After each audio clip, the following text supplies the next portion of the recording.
It's on? Yeah, I can't. All right. Thank you. Who will lead us in prayer this morning? Wayne? Before we proceed, I just want to dedicate this prayer for a friend of mine. Well, actually not a friend, it's a stranger, but I consider him as a friend. His name is Andre. And the reason why I'm dedicating this prayer for him is the fact that he's been diagnosed with a rare disease. That's deteriorated by he only has a year to live. This young man is only 27 years old. You know, for a person that age, you know, a person that age, a young man that hasn't seen 30 yet. At the time, I met this man who was on the bus, and he stood by the lady. He was sitting quiet. Took off the sweater. Told this lady, said, "No, this look good on your son." She couldn't understand why she gave him the sweater until he told the story. Came clear to me. I told him, I said, my heart was sore. A young man's age, I had a year to live. I felt my heart sank for him. I told him, I said, have some people, keep some thoughts and prayers for him. So just go before here. Lord, we thank you to give us the strength of the minds and will to come out this morning to address our thoughts, feelings, our opinions, and so on. And give us the strength and the mind and body to come as a group and to give us willing to fight for those who can't fight for themselves. Lord, we ask you to bless Andre and his family. And when it's time to meet you, Lord, please lead them and greet them with open arms. As it says in the scripture, in my Father's house there are many mansions. We ask you, Lord, to make our local one of those many mansions. As in the name of the Father, and the Son, and the Holy Spirit. Amen. Amen. Please continue standing for the pledge. I pledge allegiance to the flag of the United States of America and to the republic for which it stands, one nation, under God, indivisible, with liberty and justice for all. Thank you. May the speaker. Coffee bread. Coffee is red.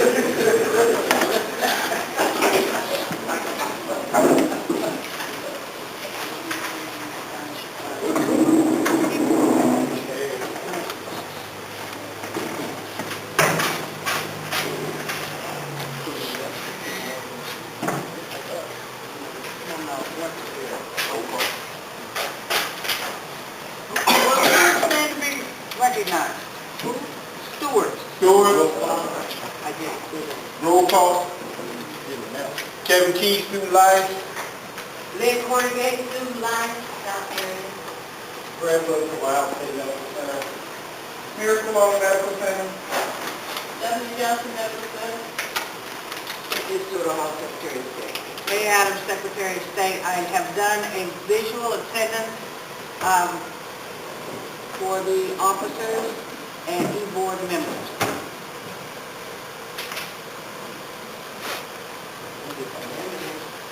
Make a motion. Have a motion. I have a motion. My laptop suffered an event this morning, and I cannot get your minutes out, so I'm going to have to retype them. They will be ready for you for the next business meeting. I need a motion to have the minutes read at the next board meeting. Do I have that motion? Wayne Crawford in the back. Miracle Long, seconded. All in favor of said motion, please signify by saying aye. Aye. Aye, opposed, same sign, please. The motion is passed.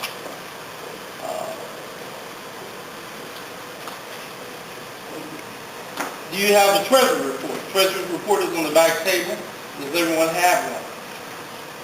Does anyone need one?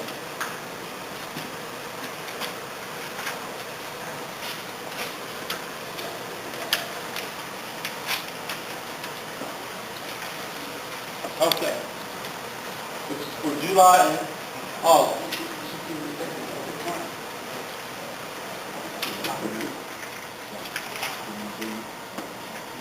All in favor? I need a motion from the floor to accept the report as given. Is there such a motion? Miracle Long, is there a second? Then Cornigan. All in favor of said motion, please signify by saying aye. Aye. All opposed, same sign, please. The motion is passed. I'd like to bring up to the stage to speak about Stand Up Ohio. A representative, her name is Anita Andrews. We welcome you and we look forward to your report.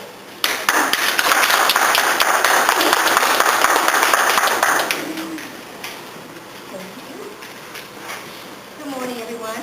My name is Anita. I'm out of Dayton. I am the CWA Membership State Coordinator for District 4. Last year, I worked on the Center for Ohio project, and for some of you guys who don't know what Center for Ohio is, it is a coalition that was brought about by Seth Rosen. When he created We Are Ohio, that brought labor, community, and faith-based leaders together when we went out, fought, and repealed Senate Bill 5.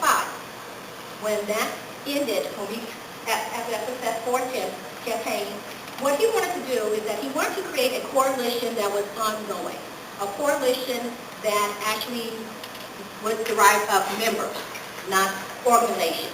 So he created Stand Up for Ohio. So what I've been doing is that last year, I went into my community and I got community members like us who held house meetings, they talked to their neighbors, and they talked to their friends, and they developed circles where they discussed issues that affected their individual communities. That went on all across the state of Ohio. This year, what I'm doing is that I'm taking it a little bit further. I'm going to every local, CWA local across the state of Ohio and doing presentations and getting our members involved with Stand Up for Ohio and become members of Stand Up for Ohio. So that's why I'm here this morning. And the importance of being a member of Stand Up for Ohio, and I will go ahead and pass out the brochures to you. You guys kind of get an idea of what Stand Up is. It is a coalition that builds up our membership, builds up our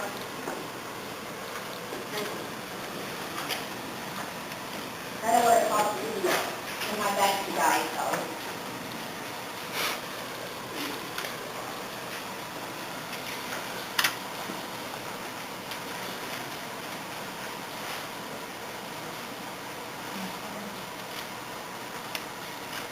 I apologize. So basically what it is, there is so much going on right now that's attacking working families. There is we've got the immigration reform that's in legislation. We've got the Stand Your Ground law that's in legislation. We've got the so-called right to work legislation that they say has been put on the back burner, but it really has not been put on the back burner. It's just been put undercover. And then we've also got, other legislation too that they want to try and attack working families. So we need to keep our members educated. We need to keep our members up to date on these issues, because when we come to mobilize our members, it is so much better when we mobilize that our members are educated and they're brought up to date.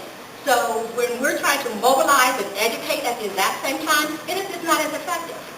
So Stand Up for Ohio is a way to keep our members educated and to keep them up to date on these issues. On the membership form, and I do have membership forms here, so I would like for everybody here to become a member of Stand Up for Ohio. There are areas here that you can check. If you're interested in jobs, if you're interested in education, student debt, immigration, any legislation that affects those particular areas, you're going to receive emails regarding that legislation. So you're going to stay up to date on everything that goes on regarding what you're interested in. So when it comes time to rallies or marches or writing a letter to your representative or writing a letter to the editor of the newspaper, you're educated about that issue. And then there'll be no problem with you getting involved in, supporting or opposing that particular issue. So that's what I'm here today, is to try and get as many members as possible enroll in Stand Up for Ohio. You can't just take one and pass it back, please. We try to get as many members today to enroll in Stand Up for Ohio. It is a one-time contribution of $5 for the year. That's all we ask, is just $5. And it's to help offset the cost of running these campaigns. It is very, very expensive to run a massive campaign like we did with Senate Bill 5. We don't use our membership dues, and something like that where it involves the community, we don't use our co-plus. So it is very, very expensive to do that, and we're just asking the members to, contribute a little bit. So I'm here today to get as many members as possible to enroll and become part of Stand Up for Ohio. So does anybody have any questions for me?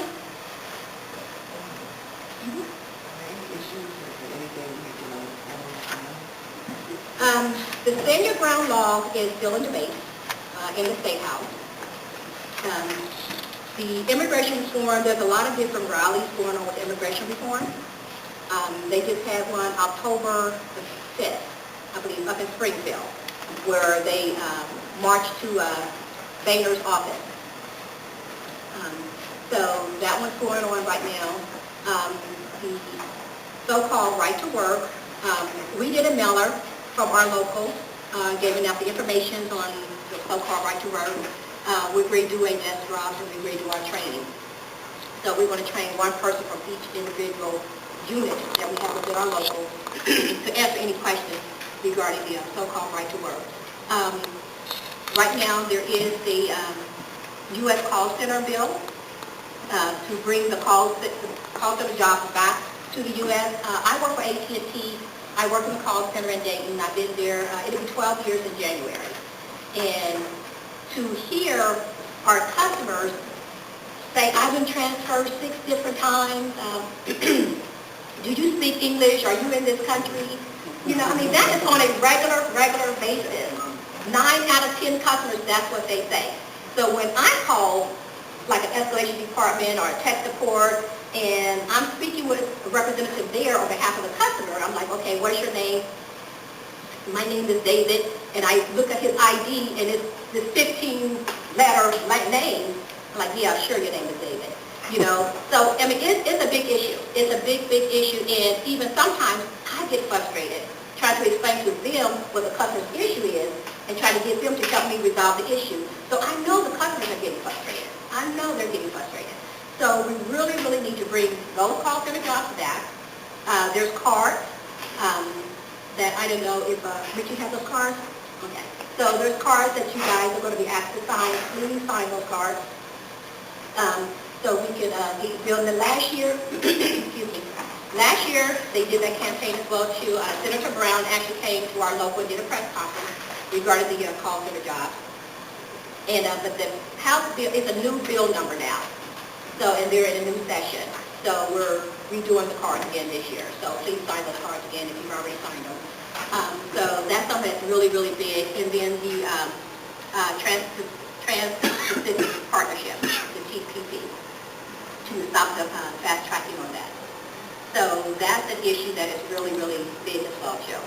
So there's a lot of issues going on that does affect working families, and the more we're educated, the better that we can stop these things in their tracks before they actually come to law, and then we have to be on the defensive and try to repeal it. What you said is right on time. I used to be a former member of this union. My brother formed this union. And we worked hard with Richard to get him going, and he's a good orator when he wants to do it. But the main thing you said, the right to work, that's dangerous. This other thing that you said about standing your ground, that's criminal. But it's criminal to send the jobs to China and Japan and different places, and now they want it back. But only they want it back when they tell Obama to come out with your hands up, like somebody did to him the other day. The citizen said, I want you to come out with your hands up, you and your family. That's terrible. And you seem to be the type of person that's on top of your game. My name is Michael Irvin, and what's yours? I didn't get the last question. I said, my name is Michael Irvin, what's yours? Anita Andrews. That right to work is a dangerous ploy that's out there. That stand your ground stuff, if you can beat these other guys to the gun, that's all right. But we ain't talking about killing people now. We talking about jobs that's going to kill you. And you good at what you said. And that was the main thing you said is the right to work. There's people so damn ignorant, they'll think the right to work means I'm going to get a job on the right to work. The right to get $5 an hour or something like that. But the right to work has been in the play for years.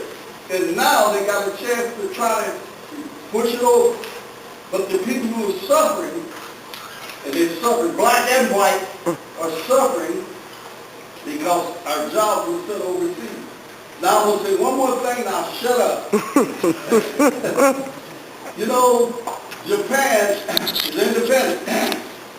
We tried to dump a lot of our stuff there to get Japan's good silk and stuff in order to play it into our big department stores, but the Japs never did. A lot of people don't know it, but that's what the war was about.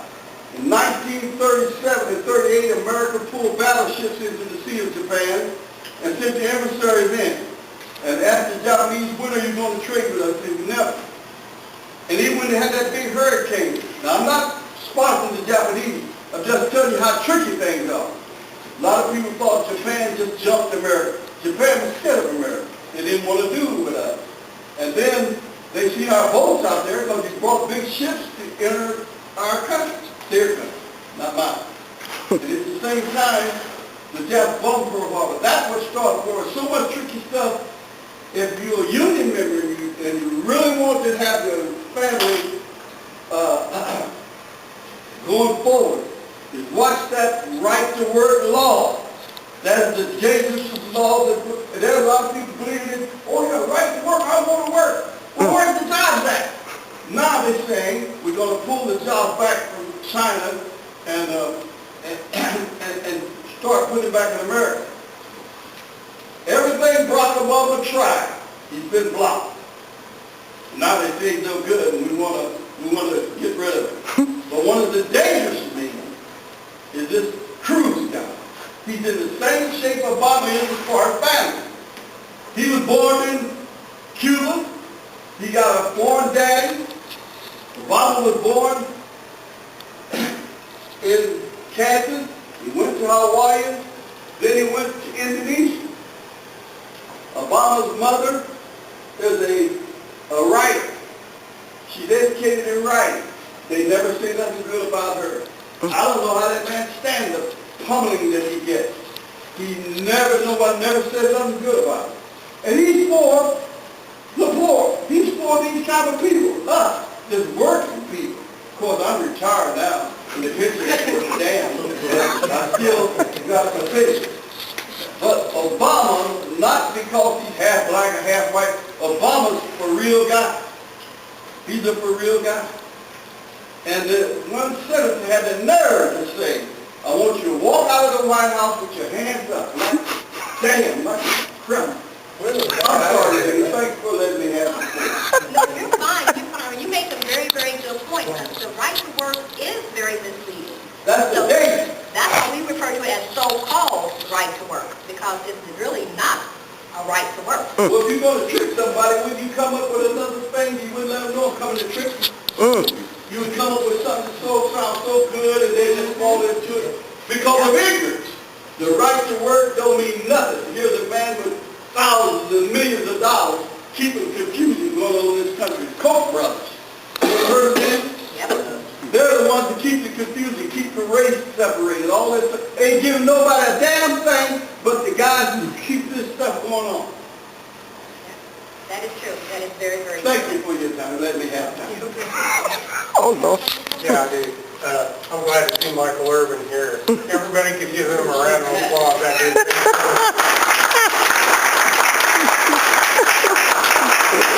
But I wanted to ask about the pamphlet. It's really good to see Seth Rosen's name in here too. I think he'd be really pleased if something like this came out with his name on it. And of course, we lost him recently, but I just read through it really quick. It seems really good. There's no contact address that I could find in it. And I'm wondering On the website? Oh, is the website it, if we want to get in touch? SanDiegOhio.org. So my concern with stuff that comes from the top down is that we have a way to reach up to the top in a collaborative way, where our local, we have issues that we want Stand Up Ohio to take notice of. I can give Is there where to you my card, my business card. Okay. You can contact me directly.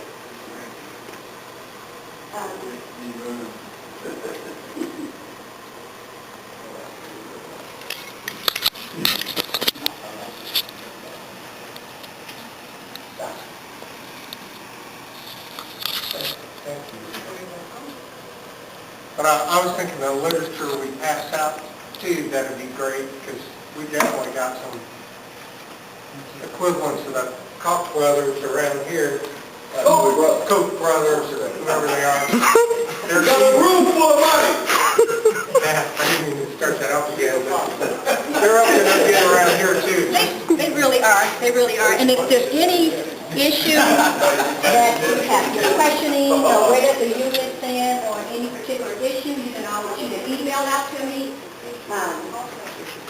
If I don't know right away, I'll find the answer for you. Oh, no. Now, for you guys, is there anyone here who do not feel the need to be a part of this coalition?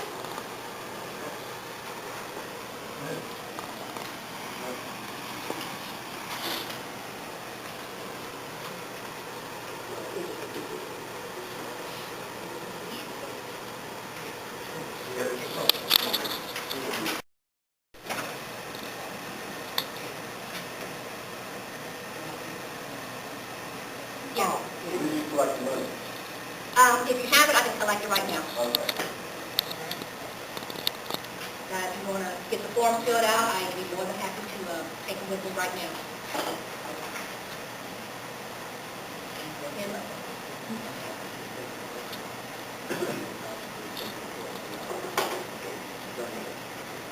Okay, well, because I did receive some from him, so I know some of you guys have already received, so I definitely appreciate that. Anybody else have any other questions for me, or any comments? Yeah, well, you already got mine. I appreciate that, thank you, thank you. You have another question?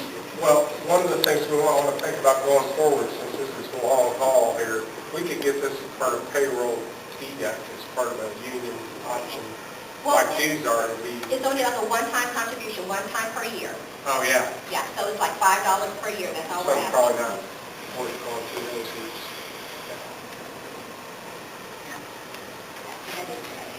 So next year, I'll be coming back to you again. Yeah, Oh, Well, what is the $5 for? This is the first time visiting me, now on the to help offset the cost of running the campaign. You don't want the $5. If you want to give more, No. don't fight the feeling. Please, don't fight the feeling. Ask for a minimum of $5. And if you get 35, I'll give you a t-shirt. Understanding the minimum. You get a t-shirt, you get 35. I don't think you heard me. Yeah, no, those, they really look nice on a t-shirt. Yeah. Thank you so much. Hey, I'm gonna have some t-shirts and stuff to stand up a while. We do have t-shirts, if you, get $35, get a t-shirt and a cardigan towel. Can you go on the website? Can you go stand up on the website? You want to get a t-shirt? Well, I have a t-shirt, not with me, but I got a t-shirt. I need to change for you. Your Facebook also. a little bit more about more than $5 and what that does. The T-shirt, of course, is one thing, and then there are the extra emails, advisements, and that kind of thing, Yeah, right? there's emails that come out to you when we do the rallies and the marches. We always have signs that we provide for you. A lot of times there's doing the major campaigning, like with the Senate Bill 5, we had little fans, we had bumper stickers, we had posters, we had signs, we had, a car decal, and those were all free. Those were all free. So we do everything we can to get the message out. The flyers that we send out, the emails we send out, when we ask our LTAT team to do worksite leafletting and pass that information at the worksite, all of that is not funded. The local doesn't pay for any of that stuff. That's where all the funds come from. That's where the district pays for that. And so like I say, they're just asking each member to kind of contribute a little bit to kind of help offset some of that cost.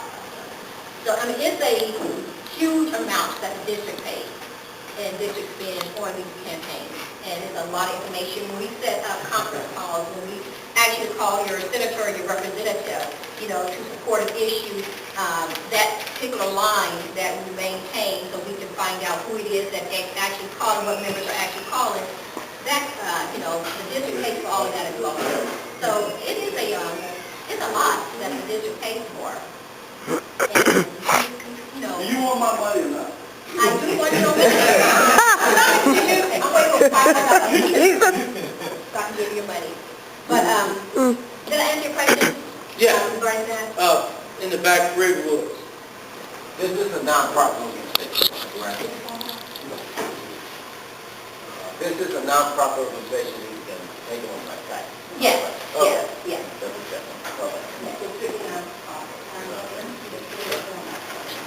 And I may be presumptuous, but I'm going to say that Ms. Andrews will be at the back table. She has application and forms, and she'll help you throughout the time you're here if you want to do it right now.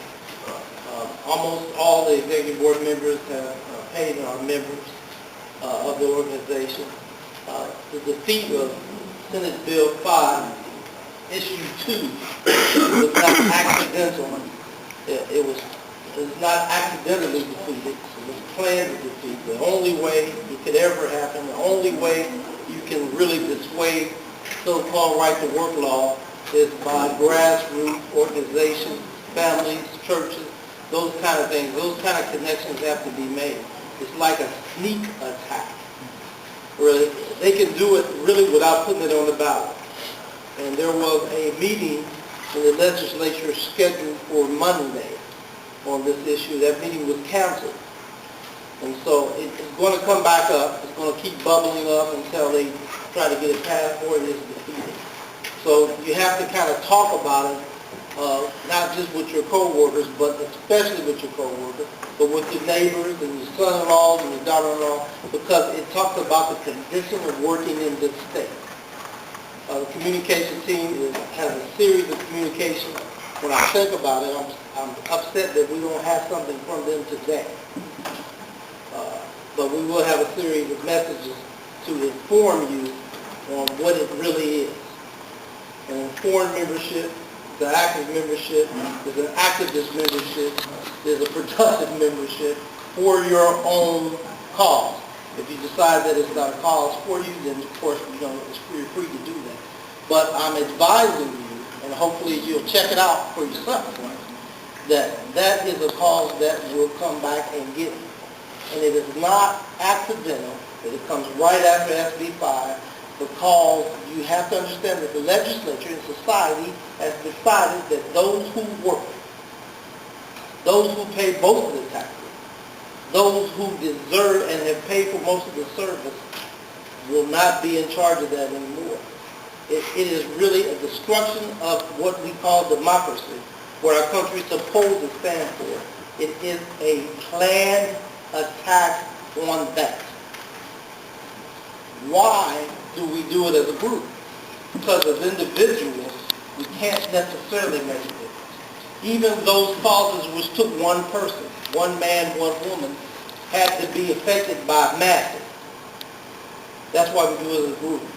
The group today is labor, combined with religion, combined with community efforts, combined with the workers themselves. It can't work without you. You've got to be tired of hearing me say it. It's like the old Buick commercial. B-I-C-K. The only thing that is missing The only thing that misses in those kind of adversarial processes is you. It's you. Got to kind of step it up in a way that takes you no more than talking. I know that we take a little time maybe to gossip a little bit. You got to take time for this. This one comes right at you. When you go sit down, the chair's gone. Most cases, when the chair's gone, you bust your ass, you hurt yourself. Right? You kind of hurt yourself.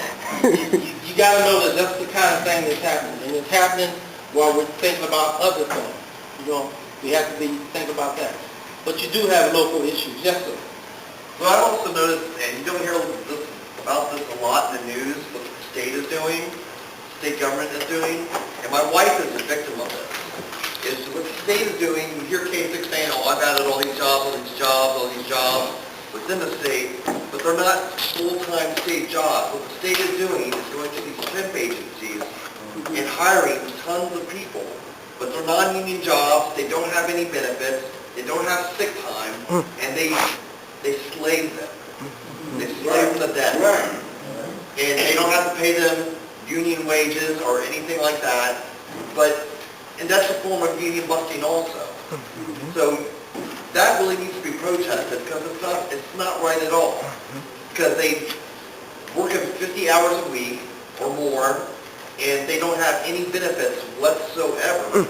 But you hear the current government gubernatorial administration say, oh, we added all these great jobs on the stuff, but they're really not adding anything. What they're doing is laying off state workers and hiring in people as temps to take their place. That's wrong. So that needs to be brought to people's attention also.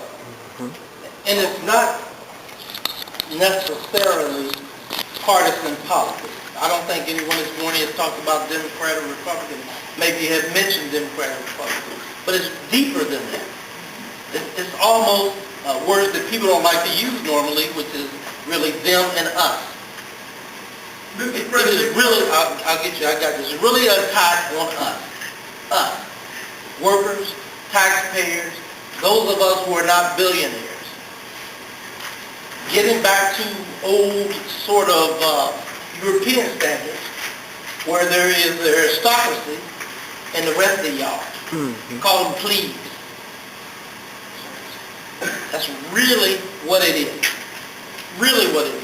And it's the control of resources. Amen. Who controls it ultimately? All that the union does, all that those community groups do, it says, hey, we are going to collectively gather to push our rights for our part of the resources. The resources. That's our fight. Amen. The resources. Now what are we going to do? Trade our labor for. The wheel won't turn without somebody turning. They can build computers forever. It always takes a human to push the button. Period. As long as people kind of disassemble around things, like Mr. Nita said, Mr. Irvin said, around color, around who has the biggest boat, we'll never get absolutely anywhere, except back. They are trying to get rid of us. You don't want to do it. So-called right to work is really, should be called so-called whoop your ass, get you real bad. Get you real bad. We have to take it serious. We have to talk about it serious. We have to spread it and do it the same way we did SB5 with groups like Stand Up Ohio, you know, with groups like the Urban League, with groups like the Sierra Club, and band together. And the common interest is our interest in our lives, our economy, our world, our work. It's deeper than what we talk about really. Yes, sir. Now, and then you. Yeah, you have. Something concerning what he said.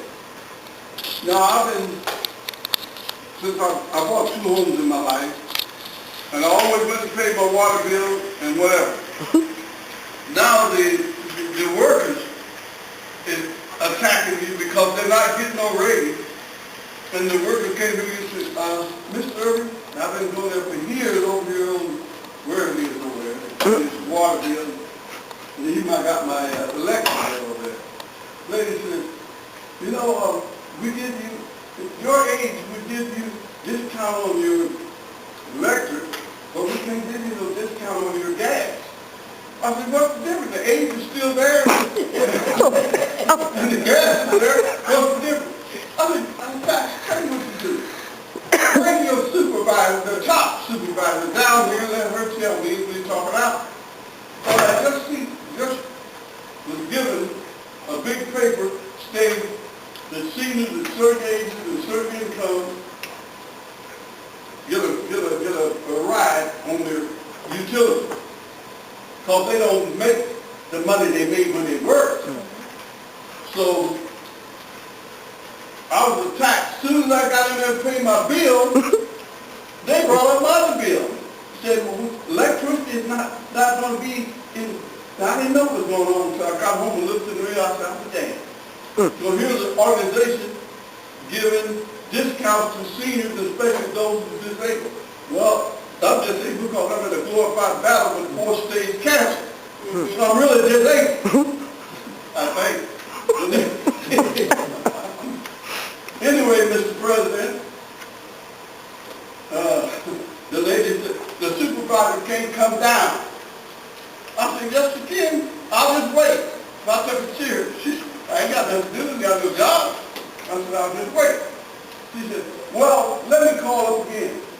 She goes to her assistant. I said, what her assistant going to say? The same thing that you saying? She said, let me write you a letter Monday. Because she has been good with this lady, and she wanted to tell me the facts. So when I got home, I had a piece of paper, not from me. It said, seniors of my age and so on will get a discount in the electricity with the city of Columbus. Now, Mayor Coleman may be pushing that. I don't know nothing about the guy. He may be pushing it because he want to get reelected or whatever's going on. But this lady right there that takes the money, takes care of the bills, is stopping me like shooting the guy before he can get started. In other words, I can understand your point. Let me get to my point and I'll get out of it. The main thing is, there's people trying to fight for their jobs instead of joining an organization that would fight for them. Here's a person saying this and that, and then there's flyers coming out saying this and that. So who do you believe and who can stop me? Well, that lady tried to stop me yesterday, and the big shot, way up on the second or third floor, she wouldn't come down. But since African American girl down, I said, oh shit. When I see her, I Oh, Lord. that's the end of that. Well noted, well noted. If you Oh, my. look, the call center card, pledge card, looks like this. They're on the back table. You can fill those out. They come in this side of paper. There's 4 cards. You only fill out one to talk about your support and your efforts to receive the call center rush. And so it looks like that, and it's on the back table. There, you only do 1 card per sheet, per person. Lynn, I'm sorry. Well, I think that what they did is they came up with a real catchy slogan with stand up for So, right to work. right to work. Because in 1980, when I was in Nebraska, it used to be called the minimum wage state, where I don't care what job you worked, wherever you went and got an employment, everybody made minimum wage in the state. That was the way Nebraska was ranked. I don't care where you went, what education level, regardless of what job pretty much you had, everybody made minimum wage. That's pretty much what they're trying to bring to the state of Ohio. But they came up with this catchy slogan calling it the right to work. But you'll all be working for minimum wage. It's 50 years in the making, at least. I mean, it's a long time plan. I think last month we talked about ALEC a little bit, Anita. Anita is familiar with ALEC, and we're supposed to distribute a little more information regarding that. There are sides that are against people, you know, it's real. It sounds like when I was younger, 20 and 30, I thought it was kind of made up. You know, old people talking about conspiracy and stuff. But, you know, as I've grown older, and age sometimes brings you wisdom, It is very, very, very real. And also, people have become bolder in their attacks on people. It's been more openly accepted by people, and so they've done it more easily using money. You know, the resource, the oil that really pushes most of these kind of societal kind of aggression. I see you, I see Crawford, I see you, sir, and we'll take you in that order. Oh, Nita, go ahead. Okay, and I just want to say, yes, they have money, but we've got power, we've got the voice, we've got the numbers, and we've got the vote. So that's how we're able to get things accomplished, even though they have more money than what we have. But I just wanted to say thank you guys so much for giving me your time this morning, for letting me come here and do the presentation. Feel free to contact me at any time. My cell phone is on the card, my email address on the card, and then the address for my local is on the card as well too. So thank you guys again for giving me your time. I really enjoy speaking with all of you.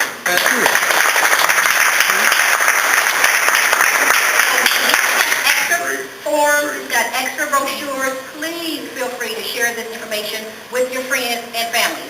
We want them to be involved and part of the membership as much as we want you guys to be. Okay? So thank you again.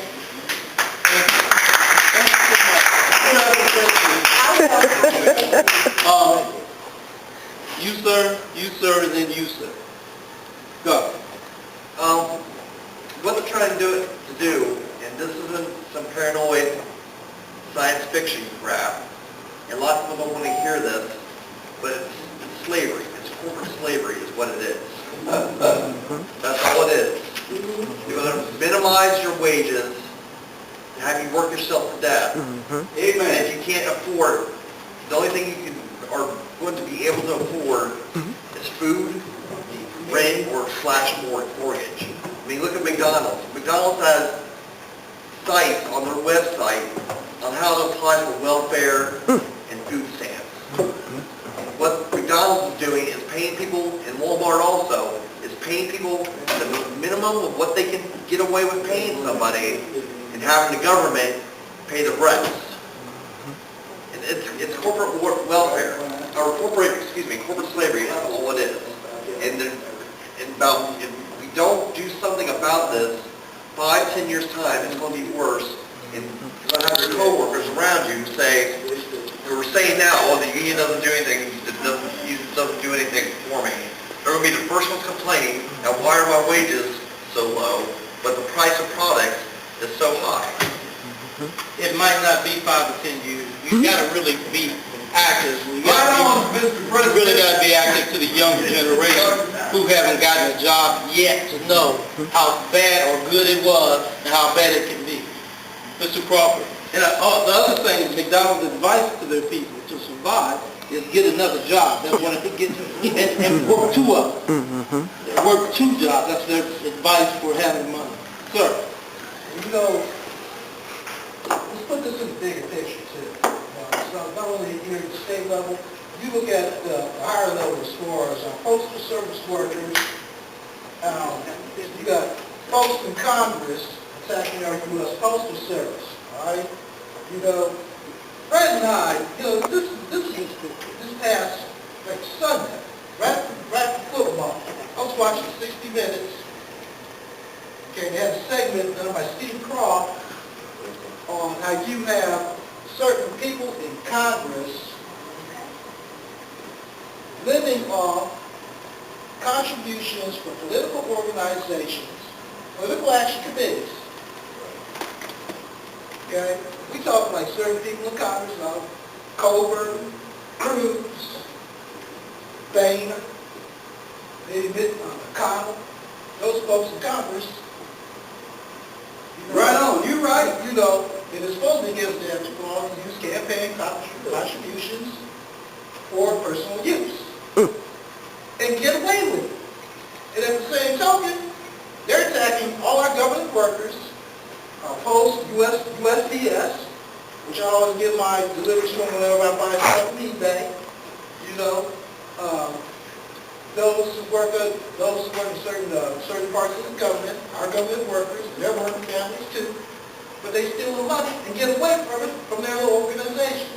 Whether it's lead packs or Carl Rove super PACs, and can get away with through loopholes. But they attack our working families. And that's a big contradiction. Because you look at the ethical part, when you run for office, you're not supposed to be stealing money, you're supposed to be using your own money. Now, as far as political funding, or whatever have you, that's fine too. But that's not for like taking lavish vacations and spending on big parties. You know, but in the same token, they want to attack us, they want to attack you, everybody that works, goes to work every day, feed families, pay bills. But they want to live off the hall for money that they have been stealing from. This got to stop. That's it. Yes, thank you, yes, sir. Fred, I'll give it back to you, he has the floor. We're having capital, so you have investment, capital investment, you're going to place where you can take more advantage of your capital.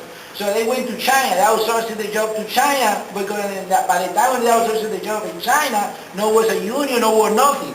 You know, they was employing the Chinese workers, power labor, everything, manpower. But now in China, the workers say, no, we don't want to take no more, you have to increase the wage. So the workers start to organizing, protesting, they pass legislation, they say we have to go to another place. Do you understand? To use the resources there, the local resources, the people too. Right. So now they want to bring the job that they say back the job to America. But back to the job to America for what? For nothing. Because you got, I hear one, before I saw something on the TV, they got one guy from Detroit, he used to work in some car factory, he said, it's unbelievable that I make it right now what I will make in 1977. So my wage went back to 1977 and 20 years later, almost 30 years later, I make it the same wage what I was making before. And the cost of life increased probably 20 times. Exactly. But the problem with the worker and people, poor people in America, especially in America, is they use the tax divided and conquer. For example, when they're going to one place, I work for some institution, medical institution here. Okay, I'm a union worker. But they put it at them. They say the people have a benefit. And they have a paid holiday and that thing. You don't have nothing. You understand? So they put it to us to fight. Right. And divide it, and that's how they did it with us. Exactly. And they've been doing very well. Exactly. And that money in 1977 spent more, worth more then. So actually you're not making what he's making 77, he's making less. Less. It's a very tricky kind of thing to understand and to learn to people coming up. Yeah. Because they don't know yet. Yeah. You've got to be able to, we have to be able to communicate that. Right on, Mr. President. Yes, sir. That's right. We, absolutely. There is a trade pact that's going through the U.S. called the Trans-Pacific Pact. All one of the major countries involved is Vietnam. There's 90 million Vietnamese, and they are working at an extremely low wages. Gentlemen there spoke about how China began to organize some of their own labor groups, and they're moving away from there. Well, the new places they're headed is the Trans-Pacific area. The Philippines, Vietnam, Right. and countries in that region. They're trying to form a trade pact with them. We have to pay attention to these trade pacts. We have to call our senators, and get our friends to call the senators, and let them know that we are opposed to these trade pacts, because that's where the jobs are going. And they plan on doing those trade pacts, and they're detrimental to life in America. Amen, Jesus. And so therefore, we have to fight against that pact. We have to let our senators know not to support that pact. That's the truth. And it is dangerous. It's dangerous to our way of life. They talk about a global economy. The only way that we can have a global economy in America be on that level, so our wages must go down. But around the world, people pay a whole lot less more money. So we have to be conscious of that and be aware of that. When you talk about global economy, that means they try to find the cheapest place to get their work done that's not here. So we have to take care of ourselves, Americans.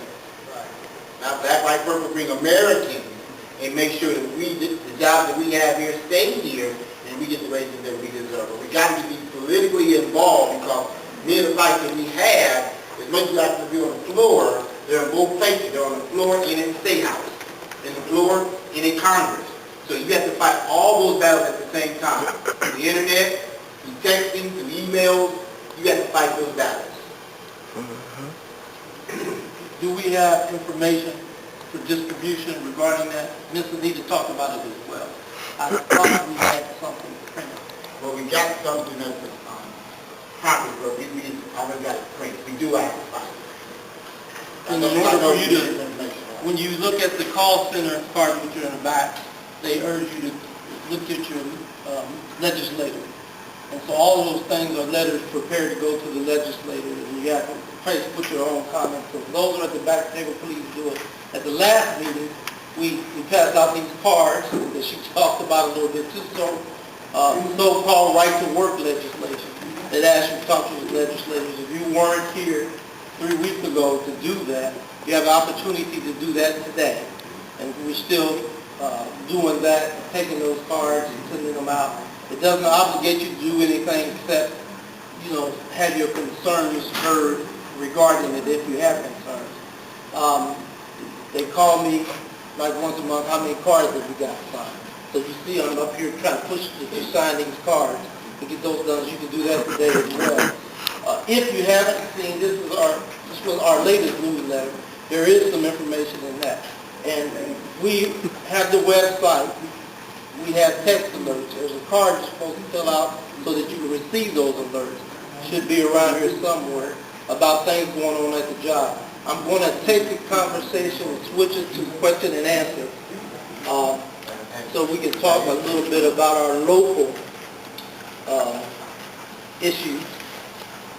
And the meeting would stop at 8:50. Doesn't have to. I'm just saying, that's why I'm going to switch the conversation over to local issues so you can talk about those. It's question and answer segment of the meeting. Question and answer. Question.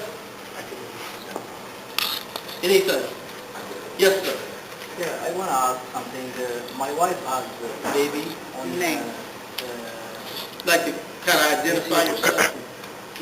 Stand up so everybody can hear you.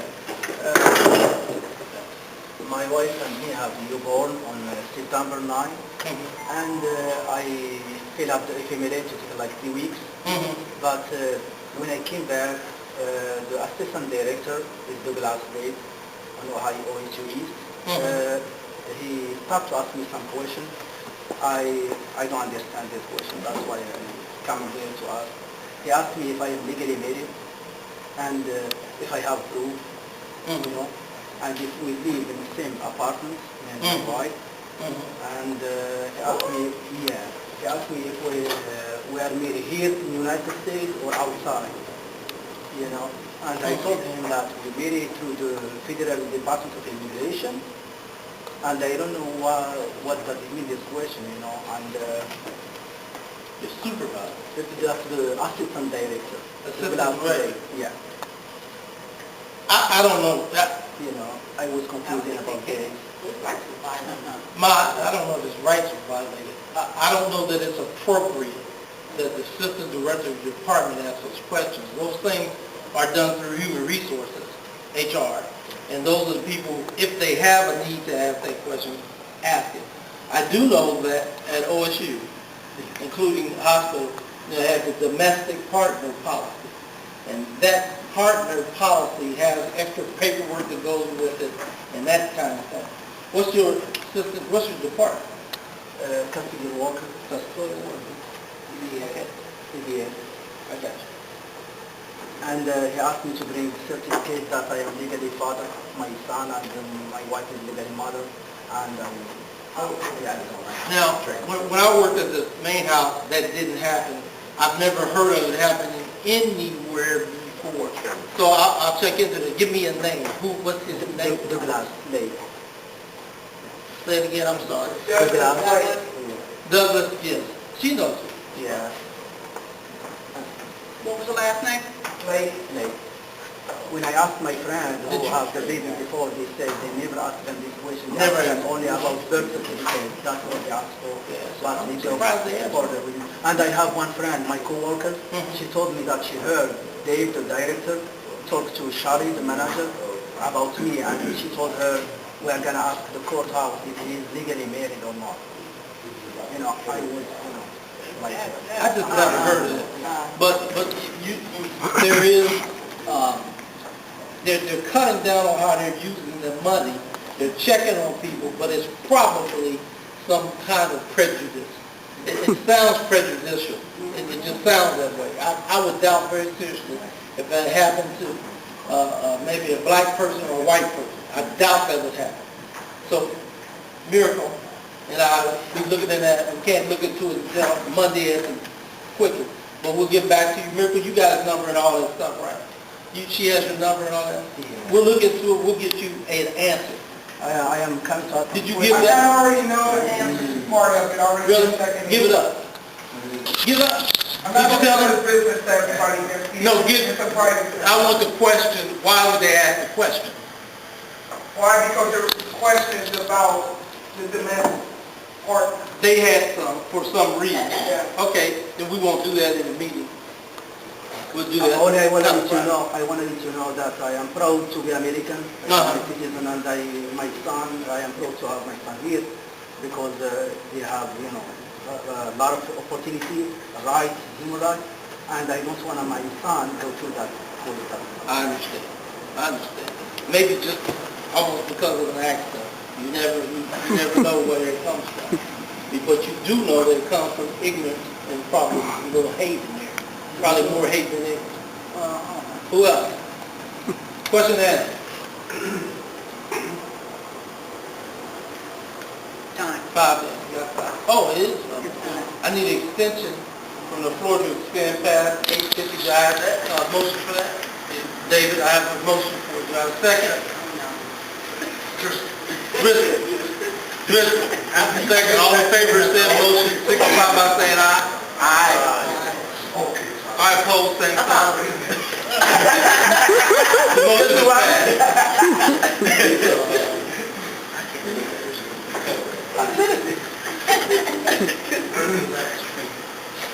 Okay. Dave. I don't know if this is a question, it's more comment and a concern. Okay. One of the things that's tricky about so-called right to work is when the economy gets bad, people are kind of tense and they're confused and they think they're losing their rights. So as soon as you use the phrase right to work, they're looking around like somebody hit them and they're mad and you can't reason with them, you can't talk to them, you can't tell them it's an attempt to bust unions. So that's why people try to organize a mass movement to stop right to work. And even in the storage, OSU storage area where I'm working, the supervisors I've talked to about it, they know better than right to work making any sense for working class people, and it's an important thing. But I was going to say one of the devilish things about so-called right to work is when employers get union employees focused on the state house or legislative things or global issues, the energy they have is expended there, and they'll go running for the state house while they're burning down the university or wherever they work. So we got to be careful to keep a grip on our local issues. As this gentleman says, they're using temporaries at the university. They haven't got a classification system to speak of. They aren't processing grievances in a good faith manner.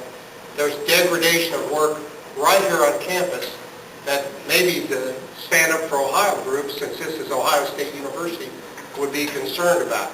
If that information isn't bubbling up from the bottom, if we aren't organizing employees to join the union based on our own issues and our own concerns about what's happening here, then this so-called right to work initiative will have succeeded, because we'll all be running for the State House and forget our own issues, using our energy for that. So it's divide and conquer, like you were talking about, in a whole new form. And the overseers of this system will wreck it and then use the angry people to fight the people who are concerned. So it's divide and conquer at the max, so we have to be really careful. But I wanted to mention one thing just as a show and tell item, because Human Resources kind of been helping me. I had some physical therapy over the summer, because my job was degraded to only physical aspects of the job. I've been changed from a storekeeper one to a picker, and I'm doing exclusively picking, lifting and loading, and picking related duties. So since I'm 59, that kind of threw me into a situation I had to get some physical therapy. Well, Ohio State sent me the bill for a portion of the physical therapy, which is not right. In the Human Resources Department, I turned it over to them, and they're working on it, and I think it's going to be resolved. But the bill they sent me, and I should probably pass it around, it says you will get separate bill from other professional services, and it says my billing is newly billed since becoming patient responsibility. Well, this is a bill I shouldn't pay. Now, Scott Millard of Human Resources is helping me with this. We've had some emails between us, but he's not completely helping me. He's scuttling other things that are going on in the workplace. So you always have to be vigilant and on alert and bring information to the local. Just as others have done here, it's important to use our solidarity and our punch and our labor power in the local situation we're in and make sure our issues aren't missed because we're working on the global campaigns. And believe me, there are people in this organization, in CWA, who are great at organizing, great at campaigns. The president of CWA just won an award as a lobbyist in the Senate and in Congress for advocating for workers in those settings. We want to support legislative reforms, of course, but we don't want to lose our own issues, getting all excited about what's going on nationally and let the supervisor approach you inappropriately or take apart your job. I don't know what my next merit pay evaluation is going to be about because my job has been completely degraded. But I know the union will get that information, and I'm constantly sending information to local. I don't think they read a lot of it because their plate's full. But it's there, and I keep my own records. I keep in touch with my steward to the extent that I can. And one more issue I wanted to bring up. Let me stop you just a second because you've got to run. I just wanted to say that I believe that what he says is absolutely valid. What he didn't say, which he knows, is that legislation is what degrades civil service laws we do. Our contract is loosely based on civil service. As that gets weaker, our language gets weaker. You can't, he never said this either. He never said ignore legislation. He never said do not run to the State House. But you got to do it all. You kind of got to do it all. You can't ignore your own circumstances. Those things help in what that legislation is.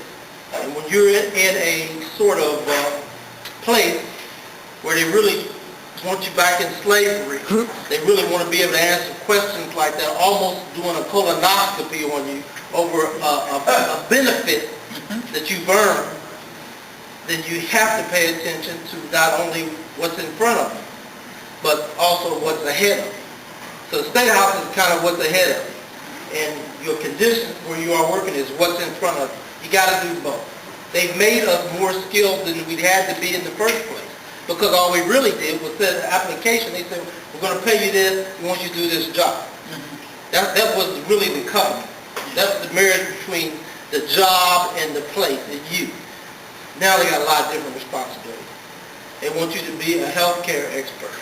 They want you to fill out forms. Much more than they ever said they pay you for. Much more than they ever you signed up for. Right. So it's very difficult to be, I don't know, a modern worker. You got to do some of that old time thinking. You're coming after it. Trust but verify. Always talk about the things that offend you. And our contract, one of the last contracts existing that says unfair treatment. And I'm going to say it again, I said it all the time. You know, grievance is not a sledgehammer. The grievance is more like a stone hammer. The stone hammer does a small hammer, and you chip against the rock. The rock may be this big, but you chip against the rock, and then the rock corrodes. But you keep chipping. You don't stop chipping because you didn't break the whole rock on the first strike, or the second strike, or the 700th strike. You stop chipping when you defeat the rock. And you can defeat the rock. That's what the grievance is, and that's how you have to use it. Fight what's in front of you, know what's ahead of you. Got to do it both, got to do it all, and share it. You only have strength in numbers, you only have numbers in recruitment, you only have recruitment through talking about it. It can't happen in the closet. Can't happen that way. Mr. Ernest. You know, I'm quite sure you remember it, your mind is younger than mine. I went over to the Foster Center, and the president at that time, what's his name? That left. Gee. Richard and I were together. And we was over there checking out different things, and Guy walked between us. Put his arm around my neck, said, when are you going to get away from here? Just like you just said. If you repeat the performance, you don't have to be nasty as my brother was. He cut them out. That was ignorant. But he got his way at that day and that time. But all you have to do is show up enough and complain enough, and you'll get something. Whether it's all what you want, you might not get, but you get something. Richard and I remember that. Maybe you don't. I remember. He busted between us and grabbed me and said, when are you going to leave here? I'm tired of you. You remember that? You remember that? Yes. Huh? Yes. Oh. Yes. When are you going to leave here? And I said, well, I don't know. Keep fighting for the people. Right. He stood there and shook his head. So, That was on his first time as that was the president. first time around. Right. And then he told me when he got back, I met him and talked to him one day, and he said, that old woman didn't know what she was doing. She allowed y'all to strike. If I'd have been there, I'd have beat you. I said, I don't know. We was ready. We had the whole city fired up. But that's what you need to do. Get back on that ground. Support. See, if this man doesn't have support, he can't do it all by himself. And not only that, you should have the nerve to confront him because you have a right. You know, you don't go and do like my brother did, cuss him out. But you have a right.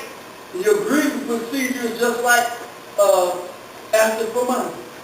Because when you grieve, you want certain things done. And if you get enough of the grieving, they'll bend or break.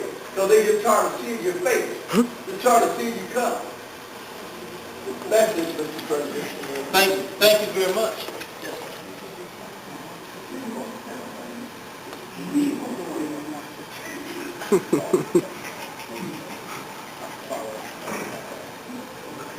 Yes.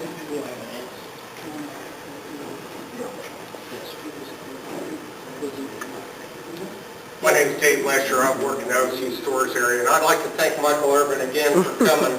Every time somebody gets in a fight in this local, they're standing on that man's shoulders because he never shuts up. He never shuts up about hot union topics, and we all owe him a debt of gratitude for showing up to the meeting.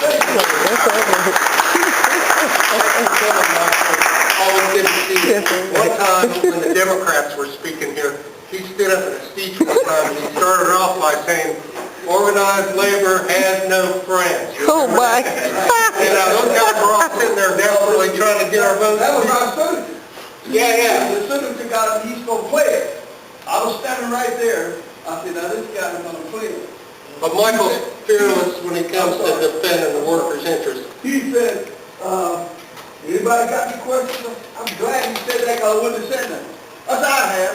I said, you've been there for 10 years or better, and you know they've been forming this conspiracy against us. What did you do? Oh, my. Then he sent a message to my daughter. He said, you got a smoking father. He didn't say a goddamn thing. Oh, Lord. He didn't say nothing. He's not a senator and a Democrat. Stood right there. He gonna shoot some bullshit. Yeah, I'm getting mad. He gonna shoot some bullshit and the people are gonna take off. He sent his guy in to tell her. See, I don't know how he found out, but he said, your daddy got all this fun. All you have to do is just show up and keep showing up. And keep showing up. You'll never lose your job, and you'll be there because they do one thing about it. Oh, Mike Irv did, so I speak out for make you feel good. But if somebody don't come, and the baby doesn't fell out of the crib, the baby might die. That's all. Yes. Well, I got an email from Jeff Chattis and I think it's Chris Devine, and they're talking about revising, reclassifying the health people, the health desk And after years of job degradation, I mean, I've just explained how they took the thinking parts of my job away. They have industrial engineering students and assistant managers do the parts of my job that will enable me to sit down and do something besides pick up my work. And now they send me a memo from the very top of the business echelons of the OSU storage area saying they're going to reclassify it. In the text of that memo, they say they're going to reclassify everybody. And my question is, we have a reclassification grievance filed by this group, a group grievance that's been filed for some time about management playing fast and loose with overlap and job You do not time. have a grievance. That grievance is no longer a viable venue. Okay, So I didn't hear if you said we had or we had. we had. Okay, I didn't hear. Well, maybe it's no longer a viable venue, but that's the first I've heard of it. I didn't see the answer to that grievance or one that was protective of the membership.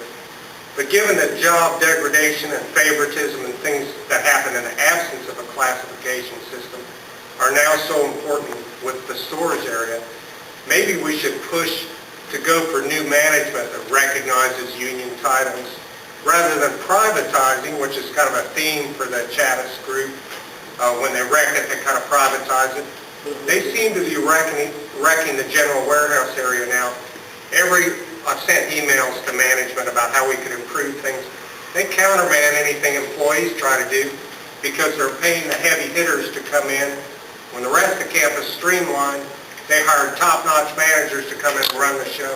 They want to knock one out of the park. They're not interested in listening and hearing to workers. They want to run the show. And they left an area empty that I've had suggestions for some time. And they've approached me saying they're taking ownership of the area, and blah, blah, blah. And we got cut off, so I sent them an email about no response to the email. So I made my own suggestions for the area. And they've withdrawn, and they won't handle those things. They kick it over to industrial engineering students. And the students really enjoy working with management. They're glad to be included in the real world. But they take duties and responsibilities from workers and give them to students or assistant managers, pay them 3 times the money for wrecking the operation. Now, if I got to run to the State House to block so-called right to work, I will do that, and I will happily do that, and I sign one of the pledge cards to do it. But I'm looking down the barrel of my... You don't have to do that. You can disturb them enough right here where it originates at. Because see, I used to go every day and have the same grievance. It was a Chinese woman. She used to say, "Oh, Michael Irvin comes again. What you want today?" Oh, Lord. Well, if you just keep right on, it's like boxing. If you keep on jabbing and get through, you're going to knock the guy out. Or you can go and say, let's things ain't going to go right for him like it ain't going right for you. But nobody's consistent. If you're consistent, it's all hell, here he comes. Well, I heard him tell me that. And I asked him myself, oh hell, here he comes. I got my $3 opportunity. I've been consistent, but management's also consistent. Don't give up! I'm not giving up. I'm here at the meeting, and I'll tell you, after going to employee health, and they've obviously injured me and ignored my grievance on the lack of safety in assigning just one part of my job. After going to employee health, Let's keep going with it. they decided my You job, can't do it all. How many members you got, brother? my job Not as many as I'd like. Not as many as I'd like. But there's not, and David knows that. My job specs say ability to lift 100 Well, what pounds. man can't do it all? My, Absolutely not. my job specifications say ability to lift 100 pounds. Well, management seemed fit to bring in 15-gallon drums of stuff that weigh 132 or 163 pounds. And they say, you're not lifting, you're rolling. So I'm not at the verbal resolution stage. I'm saying, what's going on here? But I've Well, been you're at the... trying to destroy your health, you can pull your back out, you never be able to walk good. Right. And I'm... So you should fight that. When you try to pull my guts out, Oh, Lord. Yesterday, I've made called OSHA, because there's a sign up on the board that you can call OSHA. Well, it turns out federal law doesn't apply to state workers. So I called the state number they gave me, And the state number said, well, we can't really help you, there's another group that you should call. Yeah. And it turns out that group can't help me either unless I'm refused or I'm injured. Well, I don't want to be in the canary in this coal mine, I don't want to injure myself. I just want to figure out how I'm supposed to do it or get some help. So I haven't stooped to insubordination or refusal yet. But what they do for you, supposedly, and they come out and have a hearing, and if there wasn't an imminent threat to your health and safety, the employer gets to take action. If there was an injury or something like that, they follow up on that. But meanwhile, there's only me and my coworkers to help. None of those coworkers are in my job title. One of them's a temporary, and they're on their knees forever to the employer, hoping to get a real job.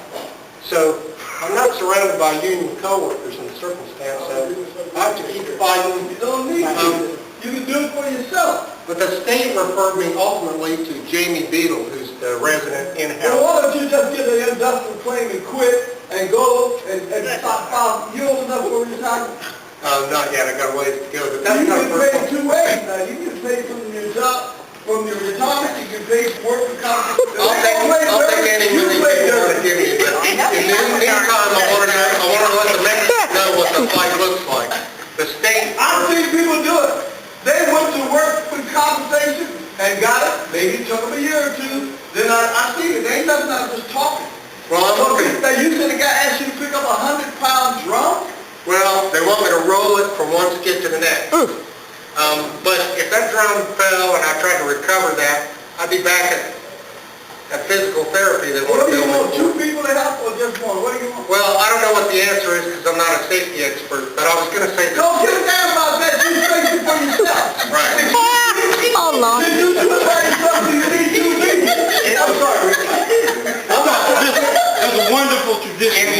And that tradition is that we leave the door open, keep the chairs down, you can talk about it in tonight. I'm going to do something about this meeting, get this meeting over with. You can give him your sage advice, he can take it. You guys do that back and forth, but we've been here going on 2 hours now. Right. And so I have to kind of temper it, get that done. Yes, Mary. I would like to make a motion for the meeting to end. Do you want to draw? Have a draw? I'd like to make a motion for the drawing to happen first and then the meeting to end. I have a motion on the floor. Do I have a second? Yeah, I'll have a second. All in favor, say motion, signify by saying aye. All opposed, same sign. Ain't no opposition. The motion is carried. We'll have the drawing, and then we can end, but you can stay. She said you can stay. I like that. Hey, you give me none. Hey, give me one of those. Oh, Lord. I'll tell you the role play. You give me none. Bye-bye. How you doing? I hope everything be all right. Does everyone have a ticket? Does everyone have a ticket? They don't have tickets, we just got your name. Everyone has a stub, whatever it We is. have everybody's name. Got it. What? Come on, Richard. You're silly.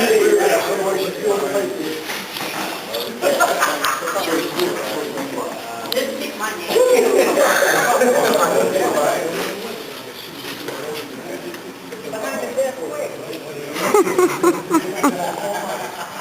For $50, the first name is William Taylor. All right. All right? Hey, hey, hey. I bet he don't think I read this.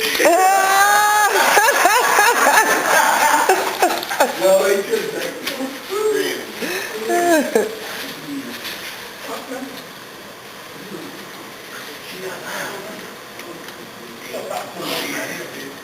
Second name, $50, Stephanie Johnson.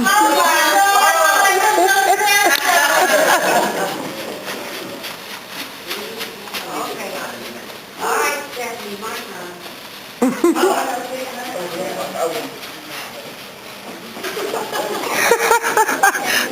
What are you doing?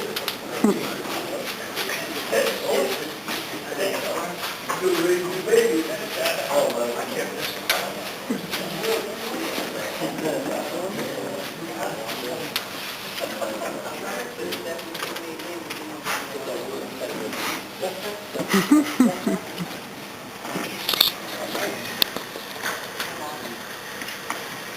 grand prize, the third name drawing, $75. Dave Lester. All right. Oh, Dave.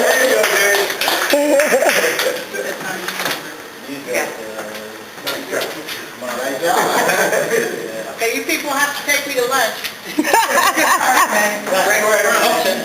We stand adjourned.